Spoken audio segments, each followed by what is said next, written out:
Good afternoon and welcome. My name is Caitlin Morgan and I'm a staff attorney with the Unemployment Law Project.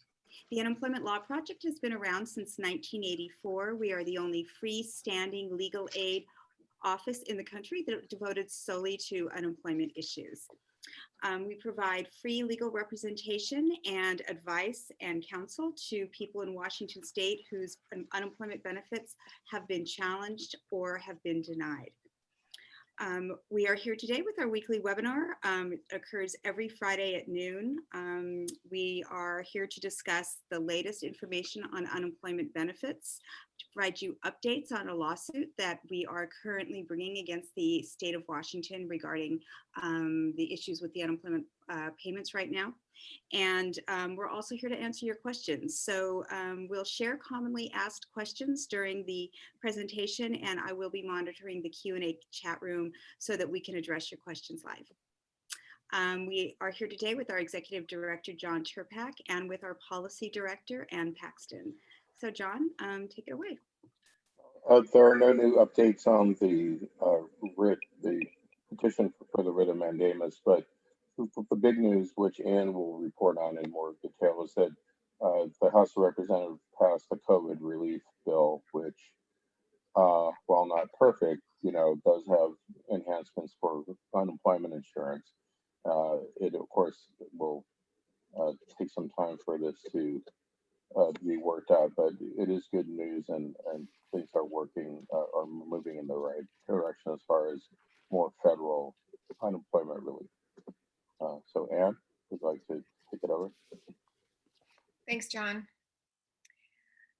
Welcome to our weekly webinar. I'm happy that you're here so we can share the news that we've got about what's happening in Congress, what's happening in the state legislature, which is very active, and what's happening at the Department of Labor. All of those have been very active this week.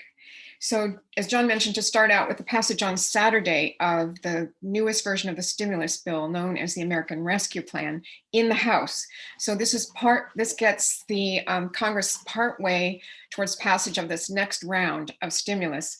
And this is a $1.9 trillion plan. About 9% of it relates to unemployment benefits. So it's quite a lot of funding. What it does is extends the current Continued Assistance Act, which expires right now in the middle of March, until the end of August. So that's almost 6 months extra extension. And it also adds $100 to the current add-on, which is what used to be called the Pandemic Unemployment Compensation, or PUC. It's now $300. It will be $400 if this gets through the Senate. That's the next step. But just to give you the overview of what the other provisions are, it would extend the number of available weeks for under PUA from 50, a maximum of 50, to a maximum of 74. So this is in response to the very, very long-term unemployment patterns that we've been seeing over the last year. And it would extend the PEUC, which is the extended benefits for regular UI, from 24 weeks to a maximum of 48 weeks. So that's fairly significant. Now, what happens now is the bill goes to the Senate for consideration. And what happens there is a lot of negotiation about the provisions in the bill, and probably a bill is passed that's going to be different from the House bill. So then the two bills, they cannot be finally signed unless they're identical. So the two bills have to be submitted to a conference process where negotiators talk about the different provisions and try to iron out their differences. So there is still a lot left to do. And in fact, what they're hoping in a good frame that they will finish by middle of March, when the benefits are now scheduled to run out.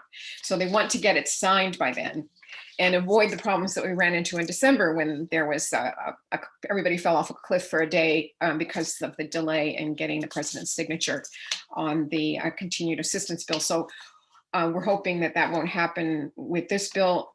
The signs are pretty good that it will get through, but you can never be sure. Secondly, wanted to talk about a bill that we've been following very closely and working on, which is Senate Bill 5193. That bill is geared towards claims processing. It would improve for one thing, would set up an adjudicator pool, like a reserve force of adjudicators, because there was quite a lot of shortage of adjudicators during this last bout with the surge in unemployment. That was the original intent of the bill, and they wanted to increase the scope of it because the legislature is very aware from the calls they're getting from constituents of the level of problems that have been occurring at the agency, the Employment Security Department. So we helped them add provisions that would address the fact that many of the notices and letters cannot be understood. So to have some measure of testing of notices and letters before they go out so that they can be screened for comprehensibility. In addition, we would add, hold on one second. We had some other provisions that include a pilot program that we were really interested in testing the idea of having a caseworker approach that would replace what is currently now a very sporadic and fragmented process where people call up and talk to a different phone agent every time, instead of having one person that's kind of tracking their case, their problematic claim through the process and trying to help them emerge at the other end with a successful claim. So the status now is SB 5193. That original version was modified before it was submitted to a vote in the Senate. A lot of the provisions that would have set up requirements for things to happen, where there would have been accountability, such as, for example, the Employment Security Department having to report on metrics of its performance on a regular basis. A lot of those were weakened in the bill, so the bill ended up having a lot fewer teeth than it originally did. It passed unanimously, which is a good sign that it isn't going to accomplish that much. So we're working with the House now, which is where it goes next, the State House, where it be considered, and we're hoping that some of the teeth can be restored so that some requirements that were originally in the bill can be restored to requirements. Right now, a lot of them are advisory. They're things that the agency is asked to explore or to consider or to research. And this is not the level of help that we think the claims process needs, given, based on the problems that we've seen so frequently over the last year. And this relates to a kind of a deeper problem that we hoped this bill would address. We still hope, and that is for the need for action on just the level of complexity of the system at this point. We have basically determined that it's, in some ways, you need a graduate degree in unemployment insurance to actually understand what you're going through when you apply for a claim, when you claim benefits, which is a really unfortunate state of affairs. There's a lot of inequality in the level of understanding among people who are filing a claim. And some people have been hit much harder than others by the problems that they've encountered with claims processing. People with limited English, people with no computer skills or lacking a computer in the first place, or even a phone that doesn't have minutes that are running out. Also, people that have disabilities. Now, some of these measures affecting these groups of people are still in the current version of the bill. So, for example, they would have a toll-free dedicated line, but those are a little bit hard to enforce. And the problems that ESD has been having with those are that they say they're worried. What happens is the number leaks out, and people who are just don't have a disability or do have a computer end up having it. Well, we would like to see those people get helped as well, but it's right now there's a lot of inequity in the whole process and a very skewed differentiation between some groups and others. So the ongoing really serious issue is the IT system, which has had to really cope with these extensive changes this year with the new federal programs and has never really gotten quite up to sync, partly because of the complexity, also because just it's a very big ship and turning it around is not an easy process. Takes weeks or months to get a change put into place. That's one of the reasons why a lot of the times the notices don't make sense. People get notices that say, We've made a decision about your benefits. It's for one of the following reasons, maybe 5 reasons. If there's an overpayment involved, it will be at the end of this letter. It might be there or not. You can appeal this decision if you want to. Sometimes it says that when it's a positive decision. So people, a lot of times, are scratching their heads. And it might even say you can ignore this letter under certain circumstances if you were a victim of fraud, or you actually say you get an overpayment notice that says you can ignore this if you didn't actually get any money for benefits this year. So there's an attempt there to fix things, but sometimes it's making the problem arguably worse. We've sent out an action alert about the other bill that we've been working on, which is to help the to amend the list of good causes for voluntarily quitting your job. Voluntary is a bad word because it implies that these are things people really want to do. But in most cases, there are things that people don't really have a reasonable alternative to quitting when they happen. So the current list of 11 good causes to quit, and there's somewhat more like 12, but it's a little bit of a technicality. Say there's 12 good causes to quit now. We would like to be sure that when people have a conflict in their hours of availability that's reasonable, where there are jobs available that could be that conflict could be worked with, but the particular job they have, it doesn't work, that they would be allowed to quit. Right now, that is not allowed. And I think Moms Rising, which has been a really active group and trying to help get this bill passed, SB 5064, has called that the caregiver penalty. And I think that's a really good way to put it, because it really discriminates against caregivers who happen to predominantly be women. In terms of what, these are people who want to work. They're not people who are not available for a job. They just have very, very limited restrictions on their hours. For example, what happens when you have a job that starts at 8 and your daycare center says, well, they're going to start only opening at 8 instead of 7:30. So you need to get an adjustment. If you can't get that hours adjustment, then you should be able to look for other work. So we're not really talking about quitting a job. We're talking about being able to look for a different job. So we're asking people, we have alerts on our website to tell your legislator that this bill should be supported, SB 5064, in addition to SB 5193, although we're hoping that will get strengthened and beefed up again when it gets over to the House. Same thing will happen in the State House as happens in Congress, which is, well, there'll be 2 different versions of the bill, and then there have to be negotiations to make them the bill versions identical before it can be signed.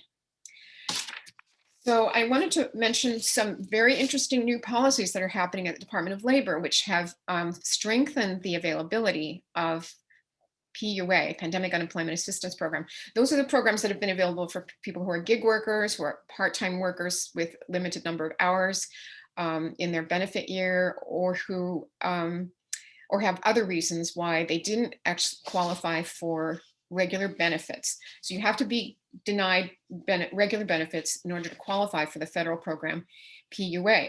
But a lot of PUA is subject to interpretation by the Department of Labor. And one of the interesting things that's happened already under the Biden administration is this sense that there's a new sheriff in town, and there are new guidances coming from the Department of Labor, which are looking very favorable for claimants. They have expanded availability of, they've expanded PUA eligibility for workers under 3 scenarios. One is people who are already receiving unemployment benefits but turn down work from a potential employer because the employer doesn't comply with local or state COVID safety standards, such as social distancing, mask wearing, or personal protective equipment. So in Washington, we already have a version of this, but this beefs it up for the rest of the state and rest of the country, and makes it available for people to get to collect PUA benefits if they're in this situation where they have a safety issue at their workplace. Second is workers who have been laid off or had hours reduced because their employer has closed or partially closed to COVID. Those can also potentially collect PUA. And finally, this category of school workers who don't have a contract and have no assurance of continued pay. When schools are closed due to the pandemic, they may also qualify for PUA. And another issue that's addressed in this new guideline from the Department of Labor is retroactive payment. Now, this may take some time for states to implement. Our state happens to be very fast at this. a lot of states have not even finished implementing the Continued Assistance Act, which took effect in December. But we're usually in this state, we're used to having things crank up fairly fast, even though we tend to have a lot of issues with their implementation because they are very complex. But under this retroactivity provision, the way it works is people can self-certify the reasons they're eligible for PUA. And then the state is actually required to notify everybody who was previously filed a PUA claim and was denied for any week, and allow them to self-certify under this new complete list. So we hope that people will soon be getting a notice if they didn't qualify for PUA, that they may be able to collect those benefits now, and they might be eligible. States have a template for this self-certification process to use both at the initial application and the weekly certifications. And there's a lot more liberal approach to letting people qualify. So we're expecting to see fewer denials, which is a great thing for many reasons, but in part because we will see fewer appeals, because that has been a very big source of delay and backlog. And anything that is going to reduce appeals is going to be a good thing, as long as it's favorable to claimants, of course. The states will have to do sort of a cross match to make sure with their records to make sure that there's not any kind of fraud going on. That would be the only reason why they would be allowed to deny the benefits once the self-certification has taken place. And there's also additional funding under this guidance of $100,000 for each state to cover the startup costs of getting this expansion implemented. So this is good news for claimants. The state auditor, everyone probably recalls, there was a big security breach of the data that had been, that was housed at the Employment Security Department and sent to the auditor in order for audits of the performance of ESD to be conducted. But that the data was breached while it was at the auditors, and the auditor released a follow-up on that breach, which involved 1.3 million Washingtonians. That's the around the figure of the number of people who applied for benefits. Some people who actually started an application might be in that group as well, and people who didn't finish their application or finish their claim. So that's quite a big number of people. It's about a third of it's getting close to a third of the entire labor force of Washington State. What this breach involved Excellion, which is a California company that the auditor uses to transfer large files. And here's the kind of information those files included between January 1st and December 10th of 2020. That's the names, complete names, social security number, date of birth, street and email addresses, bank account number, and bank routing number. They did not, fortunately, include driver's license or state identification card information. And the auditor's office is working with a third-party cybersecurity forensics team to iron all of this out. They're sending out these notices. Maybe some people have already received them about if they think that your information has been breached and what they can do. They include an individualized code for 12 months of free credit monitoring and identity protection services, and instructions on how to enroll in that. That would include ways that you can set up credit freezes, fraud alerts, and other actions with your financial institutions. And we will shortly have a folder on our website at the unemploymentlawproject.org, which will contain some of these tips on how to react to a data breach, as well as a lot of other useful information that we're trying to bring out from our webinars. Something that's arisen over the last couple of weeks is a large number of people who have received 1099-G forms from the state. That's showing the amount of money you've received in unemployment benefits. But in many cases, these 1099-G forms are reflecting money that they did not receive because it was paid fraudulently to a third party.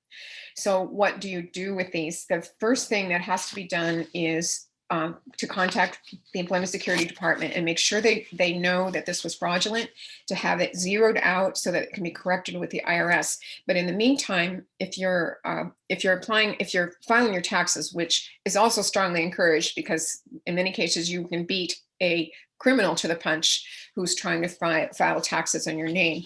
File your taxes as soon as you can is one of the directives, but do not include any money that's fraudulently paid to somebody else, did not go to you, in your income. Even though there's 1099-G form, do not send the 1099-G form, because you're trying to get that corrected. So that's the advice that we have right now.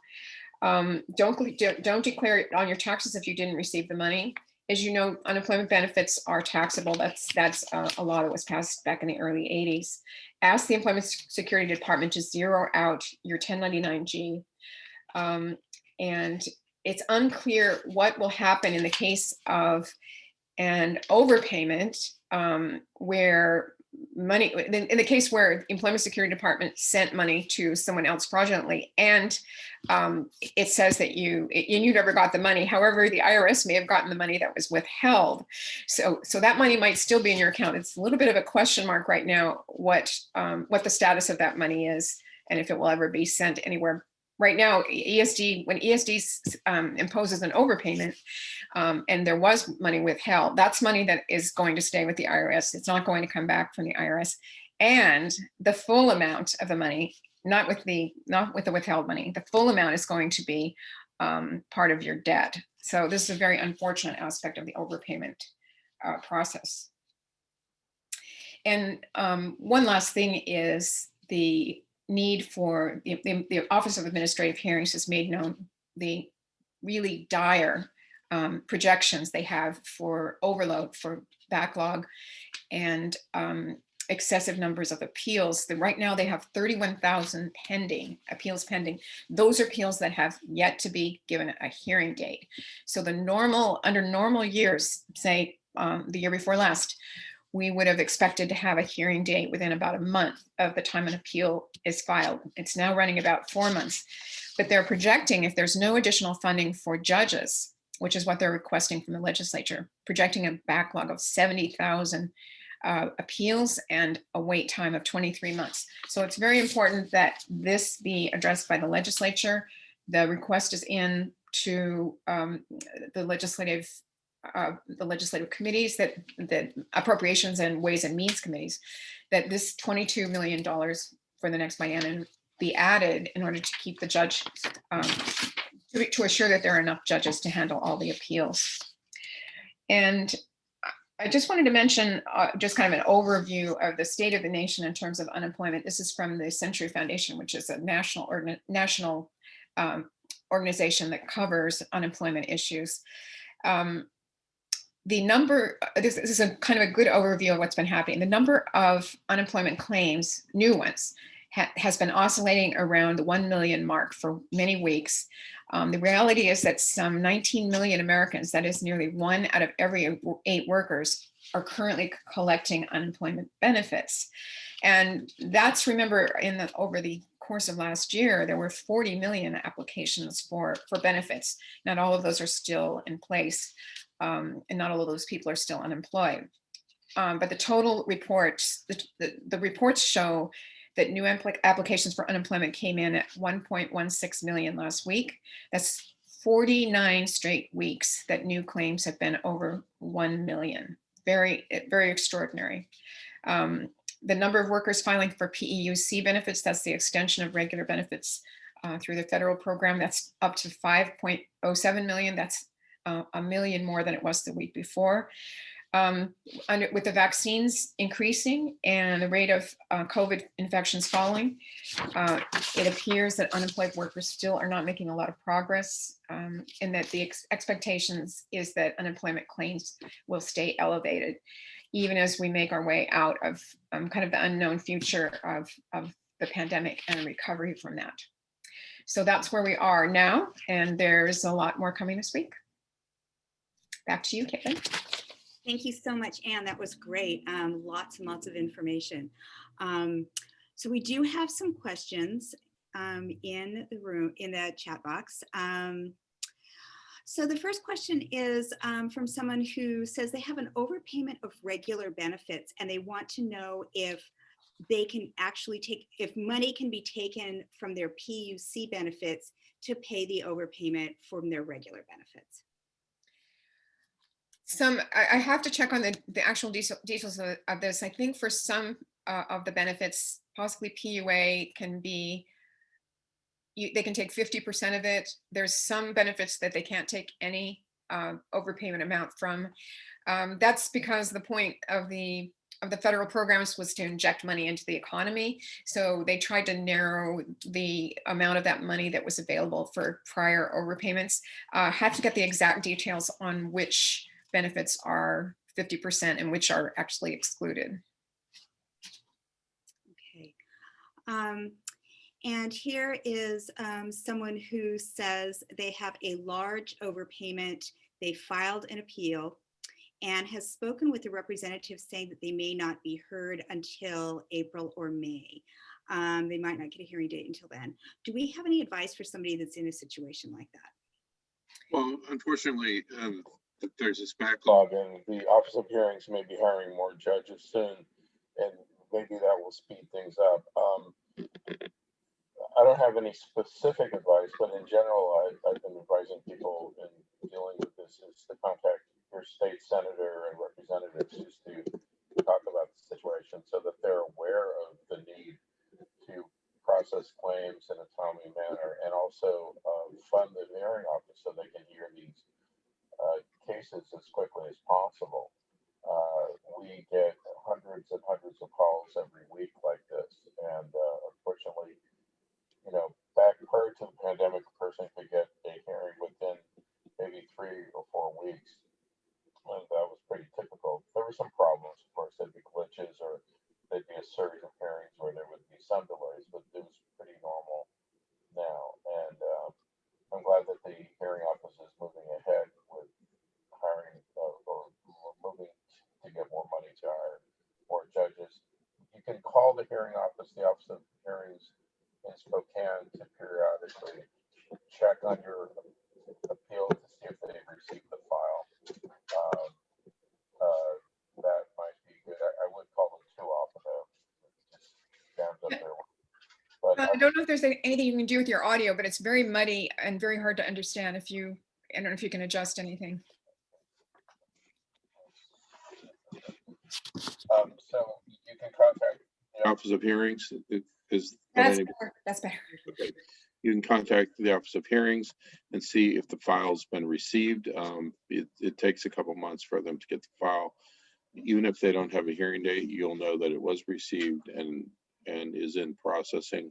Also, again, contact your state senator and representatives and let them know what you are up against right now.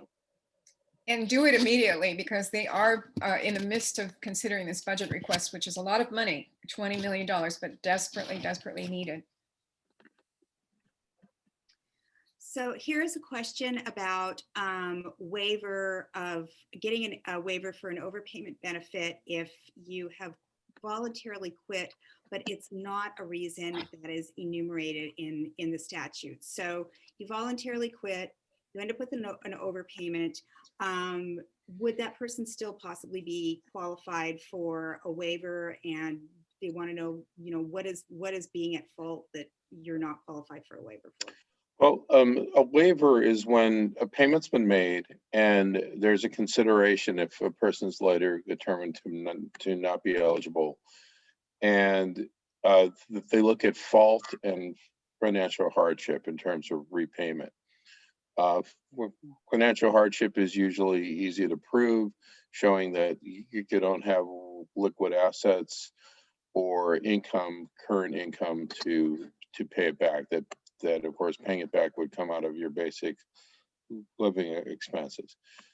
The fault issue, I've seen cases go various ways on this, but in general, what I see is that there's a tendency for a person to be found not at fault and eligible for waiver if they reported information correctly, even if ESD made the mistake. So, for example, if a person lied about the reason for quitting or claimed they were laid off when in fact they were fired, or if they claimed they were quitting for a certain reason falsely or incorrectly, and then it turned out it was really another reason. Things like that might be considered at fault for it.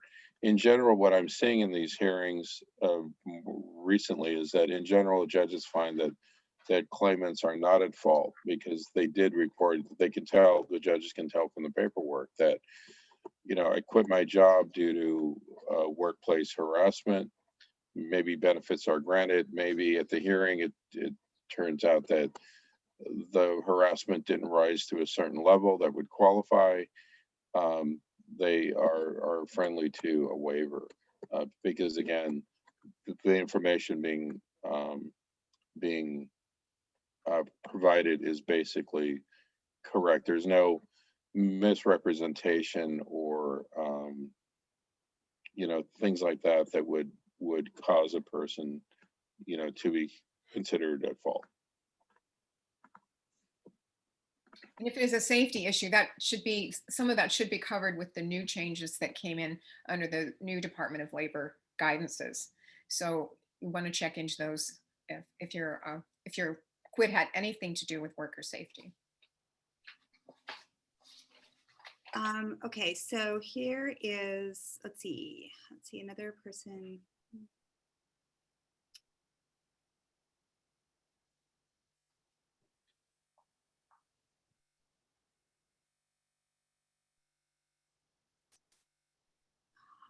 Okay, so here is someone that has a large overpayment that they are appealing, and they've started to make payments on it. But they want to know if they can actually still continue filing a claim for unemployment benefits. She has heard that the system won't allow people to file claims, their weekly claims, until they've paid back all of the overpayment. Is that true? Well, if a person's currently eligible for benefits, they should be eligible and claimed. They may take money out of that to pay themselves back for the overpayment. The one thing about unemployment, before I started this work, I always assumed unemployment was like you got a good claim or not, and then what I've learned over time is that a person may have a good claim or a good reason for getting a claim open, but their reasons for getting or not getting benefits may change over time, depending on income or circumstances or being able and available for work or being out of the country or things that might interfere with claim. So it's very complicated. So, for example, if a person has an overpayment because they were out of the country and traveling in a way that they're not considered able and available for work, if they've returned back and are now able and available for work, they should be able to get benefits, even though there may be an overpayment assessment for those weeks. So it's hard to answer that. In some cases, yes, some cases, no. But if you are eligible now, you should claim, and you should be able to claim whether or not they give you all the money or not. Also, too, what complicates it further is sometimes a person has the overpayment, there's a denial that's ongoing, that may or may not be resolved in a hearing. And in a case like that, it's better to claim if you are appealing a decision, because if the decision goes in your favor, when you do get a hearing, they will pay you for weeks. They will go back and pay you for weeks that you have claimed. Here is a person who has received $16,000 in UI benefits, and they're getting their taxes done, and they're concerned about what happens if they ultimately have to pay back get an overpayment on those benefits. What are the tax consequences? Can we provide that kind of information? I'm not a tax person specifically. I mean, if it's income that you have received, as of now, I mean, it is taxable income for the year. I don't know if it's to be paid back at a future date. Maybe your tax preparer can answer that better, but I do think, like right now, if it is income that you actually received in unemployment benefits, it is taxable income for the year. You can, it's likely that you will not be liable for it later when it gets straightened out, but in the near term, our understanding is that that would be considered income. So let's see. If regular, so this question is about the dates for regular UI payments and PUC. Regular unemployment benefits are set to expire in April, and PUC is set to expire in mid-March. This person wants to know if they should apply for PEUC extended benefits at this time. Yeah, I can't answer that because I'm not that familiar with the interface on the portal. Sometimes they do that automatically if you're eligible, but there may be a certain process you have to follow to apply. I can't answer that. Well, it is confusing and there's no clear answer. I've been hearing just from ESD stuff is that people should apply for benefits and then we'll let them sort it out in terms of what's the appropriate eligible thing. Because we've had a lot of questions about, well, why do I have to apply for the extension when I don't even need an extension? Well, if you put the application in and then if you need it, it's there. You know, I mean, it's a lot of this stuff, by the way, makes no sense at all. You know, but I do think that, you know, there's no harm filing or an application for a benefit program, whether it's for POA or PEUC or whatever, as long as you provide accurate information. That's the key thing.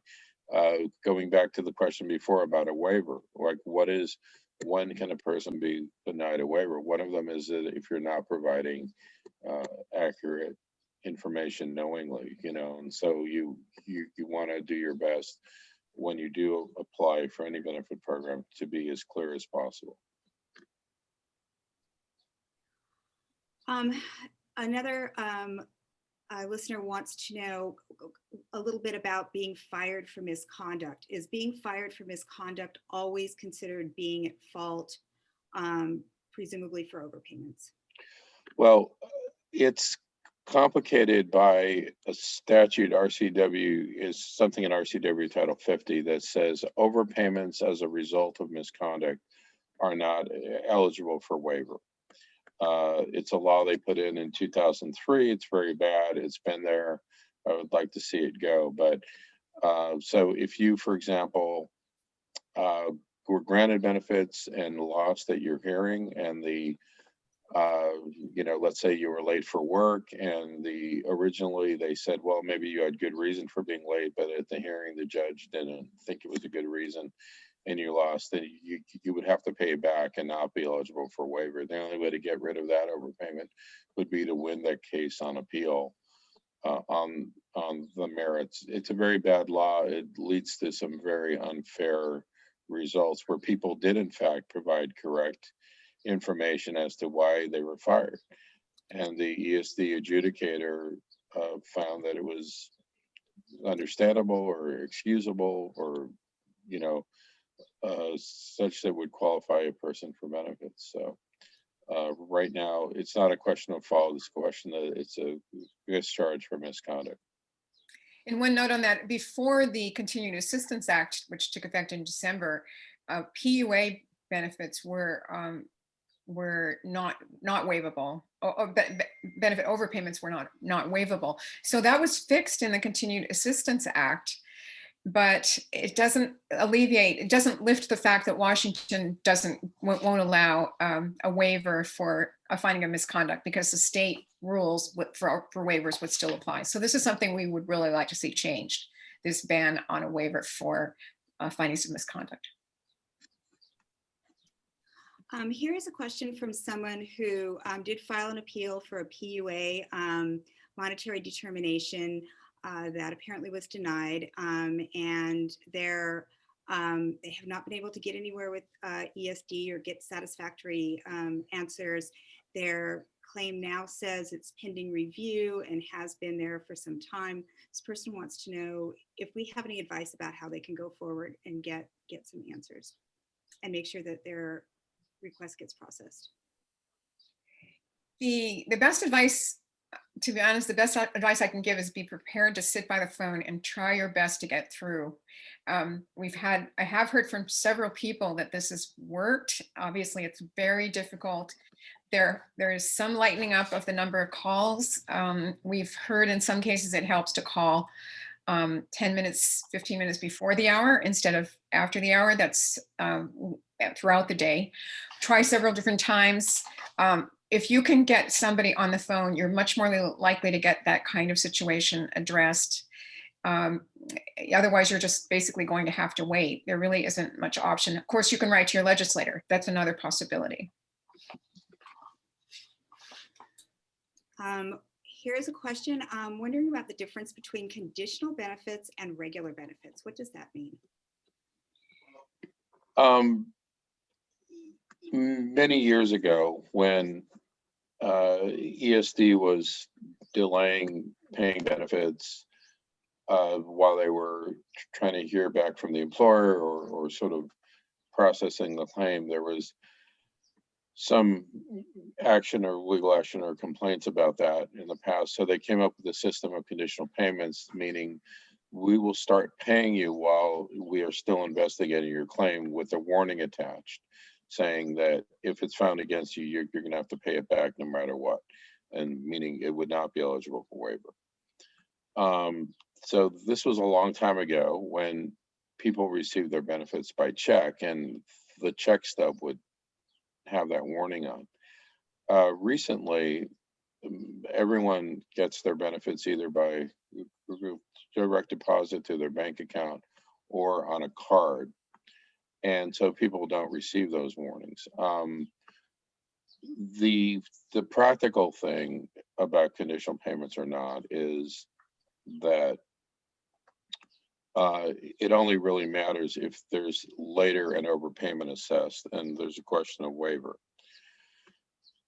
But at hearings we've been doing, judges have been asking a person, are you aware that these benefits were paid on a conditional basis?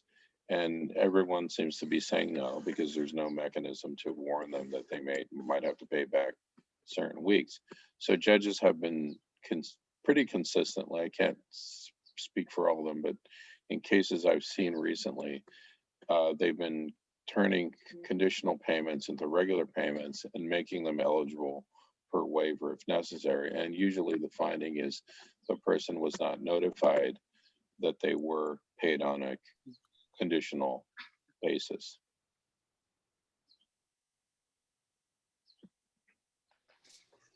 Okay, here's a question about, again, quitting a job, but so the person refused to go back. Let's say, I guess they were laid off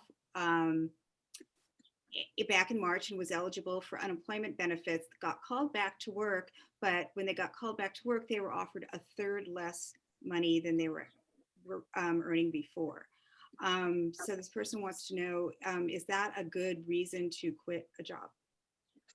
Well, it would more likely be considered a refusal of a new job offer, which you could argue that it's unsuitable. For quitting, they have a rule of a 25% reduction or more in pay and or hours would be good cause for quitting. So these things can get, as you can imagine, they're often not as simple as they might seem on the surface. They can get very messy and complicated. And it's also complicated by the fact that sometimes a reduction in pay is still more money than you would get on unemployment.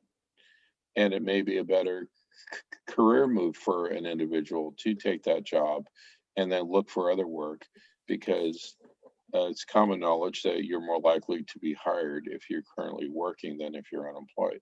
So yes, a 25% reduction or more would be considered good cause for either refusing a new job or would be or quitting a job, but it may or may not be a wise choice depending on your situation.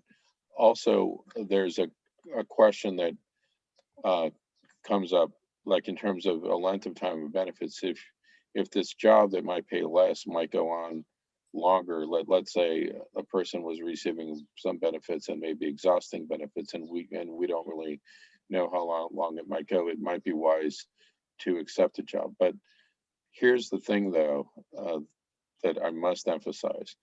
If you accept a job, either as a new job offer or just a reduction in pay of your current job, go with that. If you change your mind after you've taken it and started working, you really can't argue quitting for a good cause at that point, because in cases I've seen over and over, judges will find that you had accepted the new terms. And this is very problematic when we see people who apply for jobs they should never apply for it to begin with. They work a few weeks, realize their mistake, and quit. And they're very often, in most cases, denied unemployment because even though it was, let's say, less money than their prior job, there was no pay reduction within that new job. I just want to mention the wording for suitable work in the statute RCW 50 is you do not you can refuse the job. It's a refusal of unsuitable work if the remuneration, hours, or other conditions of the work offered are substantially less favorable to the individual than those prevailing for similar work in the locality. Also, you can refuse it if it's an opening that occurred as a result of a strike. So that gives you an idea of what kinds of jobs you can refuse. But yes, as John says, if you start the job, that puts you in a very bad position in terms of your ability to decline unsuitable work. Okay, and let's see, we have one last question. I think the person is asking if they are approved for PUA, can ESD collect on an overpayment that's already existing? And I think we did address that a little bit, but do we have anything else that we can help with? No, as I say, I'm going to have to look that up because I don't know how much PUA they can take. I think it's 50%, but I'm going to have to check. All right. Okay, I think that's it for the questions. Although there is one person that says they have called our office and has not heard back, and they just want to know if there is someone that they can contact with if they have a current, if they do know that they have a hearing coming up, what's the best way to get our office's help as expeditiously as possible? If you have a specific hearing date, it's important to include that in your message. We are getting, like I say, hundreds and hundreds of calls, and people with hearings, obviously it's more of a timely priority in terms of that. I would say I will give my extension and call our office at 206-441-9178, and my extension is extension 102. Leave your name, phone number, and the date of your hearing, and I will forward that on. And I did look up that issue about the PUA being subject to overpayment, deduction for a prior overpayment, and it is true. It's limited to 50%. Up to 50% of the PUA payment can be deducted if you have a prior overpayment.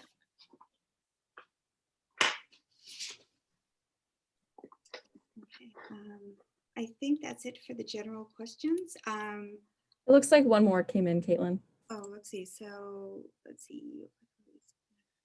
Okay. Oh, so you applied. Let's see. So this person says they got a letter that said that you applied for or receiving private income protection insurance or supplemental benefits. Has anybody encountered this language? And if so, what does that mean? Well, again, these letters are very vague and unclear. So in general, when you're getting unemployment insurance benefits, income from, let's say, food assistance doesn't count against them. If you work a part-time job or a temp job, you should report that income as you earn it in that week, and that will count against, they will do a calculation of benefits received in that week. There's something in the law that's very confusing and difficult, which means sometimes people get pensions or wage replacement things that may or may not count against unemployment. It's very complicated. It depends on employee versus employer contributions. It's very complicated. Basically, it may be an issue of you receiving some sort of pension or other income that may or may not count against unemployment. I know that's a very general answer, but I would read the notice carefully. If it's saying that you are denied benefits because of this, or there's a reduction, and that's not correct, I would read it and request the hearing.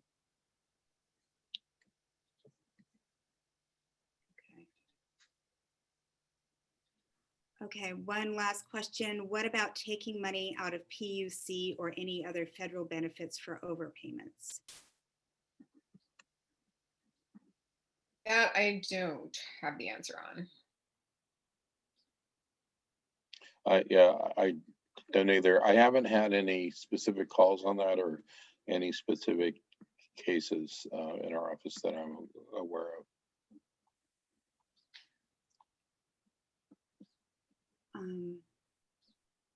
Okay, I think that's it. I don't think we have any other open questions. Thank you to everybody for joining us. We will be back next Monday with more information, more updates, and more answers to your questions. Thanks. Thank you all. Thank you.